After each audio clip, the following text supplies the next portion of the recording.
back to part two of our at-home video interview series with Gavin Patterson. Gavin, COVID-19 pandemic has been the first modern-day global health crisis that has impacted us all, sort of irrespective of boundaries and politics. Climate change is undoubtedly the next. Technology is perhaps both part of the problem and also part of the solution. So what is Salesforce doing to reduce its impact, and also how are you helping your customers do the same? Well, I think climate change is the single biggest challenge the world faces, without question, in my view. And I think the pandemic in many ways has brought it into sharper focus, but it existed before. And I think with the pandemic, the urgency has become more acute. Salesforce, as you know, is a purpose-driven company. It's a company that believes that business is the platform that can drive positive change in the world. It can be the catalyst to improve society, improve the environment, to make sure we live in a more equitable world. That was built into the DNA of the company when Mark and Parker founded it. This 1-1-1 model, where the company provides out of its profits 1% of technology, 1% of philanthropy, 1% in terms of volunteering. It's very, very powerful, and it's very much part of the culture. In terms of what it means in terms of climate change, of course, we're signed up to be completely renewable in terms of our energy consumption by 2022. We're absolutely focused on what we need to do in terms of our carbon footprint. So in terms of our own behavior, we're making sure that we're a leading company. But we're also creating products and services that help our customers deliver their contribution and take on a leading role in society. Because to your point, I think on balance, digital investment is a way of accelerating to a more sustainable world. So one example of that is Sustainability Cloud, which is one of our latest creations. It's a way that organizations can track their impact on the environment, their carbon footprint, and ensure that they're tracking their progress to the goals that they're setting themselves, particularly around the United Nations Sustainable Development Goals, which I think are in many cases the standard that companies are working to. Yeah, absolutely. Changing direction slightly, throughout your career, you've led some very significant global businesses. Sometimes you can levy a disadvantage of being big. Also impacts how you sort of continue to foster a spirit of innovation and agility, and how you react to shifting market dynamics. What has Salesforce done to ensure nimbleness and innovation remains a key part of your DNA?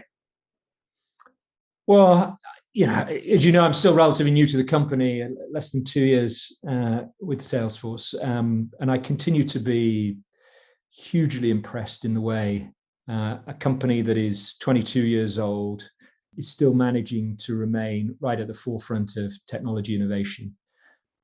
We're growing 23% year on year, and have done for 22 years. And that is, there are very, very few companies in the history of the US that have done that. You can count them on one hand. You might even be able to count them on one finger, I think, in many ways. How does it do it? Its culture is absolutely key. Ensuring that there's a beginner's mindset, a challenger mindset in everything the company does. Secondly, it's a very tight leadership team.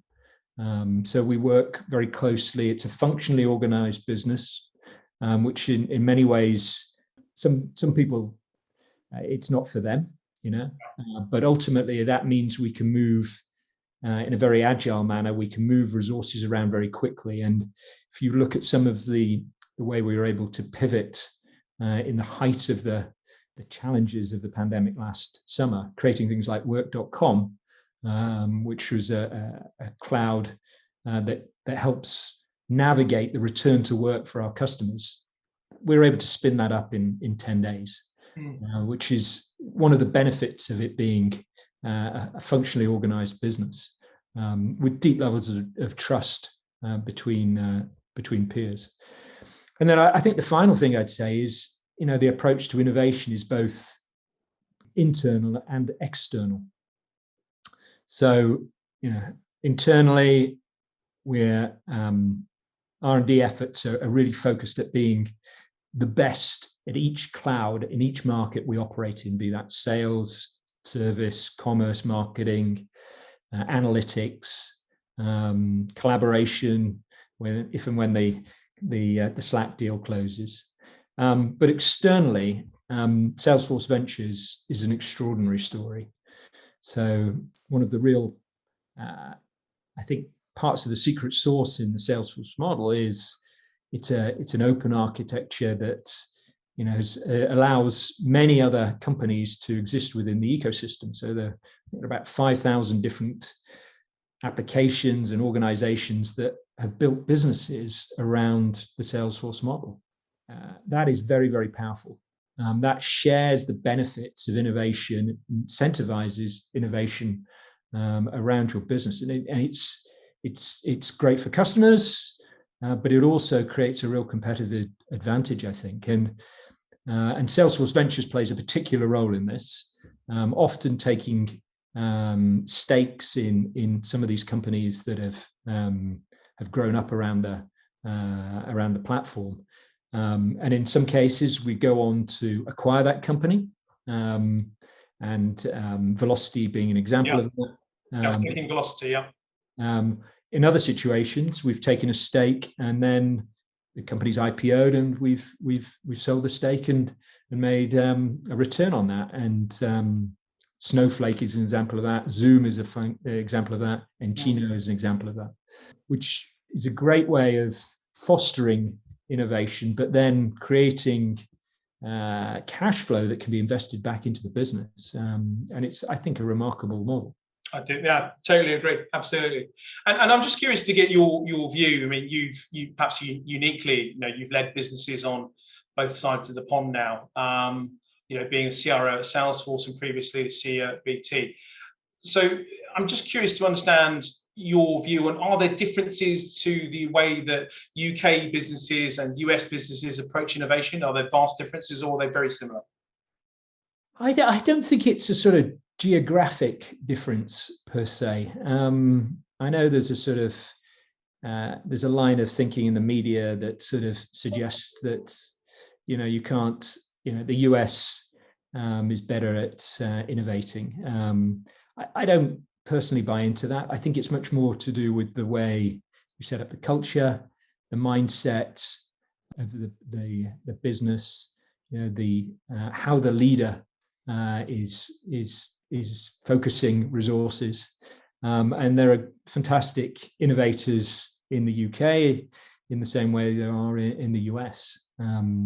So it's more to do with how the leadership team work and how the culture is embodied than anything else. No, absolutely. And I think in the UK, the last 10 years, there's definitely been an increase in the ecosystem that you see here, both in terms of investment and innovation, and some great people coming out of our first-class universities creating businesses, and they're being successful. We're seeing the benefits of that in the UK for sure. And I'm just curious, my final question, Gavin, if you don't mind, it's probably a bit of an interesting one to end on, because it's all about regulation, but nonetheless, it is something which is increasing. And the technology sector, I think it's inevitable that there will be a higher sense of regulation. But do you think it's needed, and what's perhaps the impact, positive and negatives, of having more regulation on the sector? I mean, in general, I'm not a fan of regulation, but if a market isn't working efficiently and isn't working to the best interests of customers, creating more innovation, new products and services, and better value for money, then regulation is required. It's difficult making regulation move at the speed that the market does. Inevitably, it is out of date as soon as it's inked, because markets move very, very quickly. I can see that there is an argument in the sort of consumer technology space, the consumer internet space in particular, that says that more regulation might be appropriate. That's not lost on me. And not all regulation necessarily has to be a drag on the business fundamentally. So I personally think the GDPR regulation, as much as it was something that many felt was unjustified or frustrating at the time, is I think proven to be a good piece of regulation that is going to be in the best interests of customers, and is already demonstrating a better discipline, I think, in companies as they have to put the right processes and systems in place to meet that regulation. Absolutely. Gavin, as ever, your insight's been invaluable and really fascinating. And thank you on behalf of everyone at Odgers Berndtson for giving up your time to answer some of these questions. And I hope that Q2 is as good as Q1. Thanks very much. Thanks, Mike.